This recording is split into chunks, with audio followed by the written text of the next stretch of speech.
తమిళనాడు ముఖ్యమంత్రిగా పగ్గాలు చేపట్టాలని ఉవ్విళ్లూరుతున్న అన్నాడీఎంకే ప్రధాన కార్యదర్శి శశికళకు వ్యతిరేకంగా ఓ యువతి పాడిన పాట ఇప్పుడు సోషల్ మీడియాలో వైరల్గా మారింది. ఆ యువతి బృందానికి అనేక మంది నెటిజన్లు అభినందనలు కురిపిస్తున్నారు.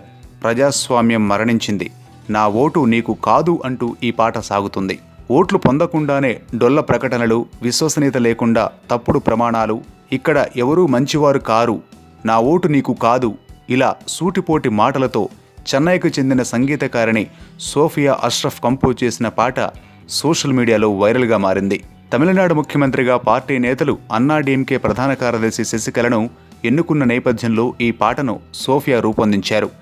సోఫియా ఆదివారం తమిళనాడులోని పోయస్ గార్డెన్ రోడ్లపై తిరుగుతూ ఈ పాటను ప్రదర్శించి ఆ వీడియోను సోషల్ మీడియాలో షేర్ చేస్తూ ప్రజాస్వామ్యం మరణించింది అని పోస్టు చేశారు.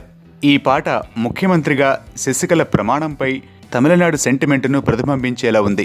తమ ప్రదర్శనను ఓ పోలీస్ అధికారి ఆపడానికి ప్రయత్నించారని, తన వస్త్రధారణ సరిగా ఉన్నా మందలించాడని ఫేస్బుక్లో సోఫియా పోస్టు చేశారు.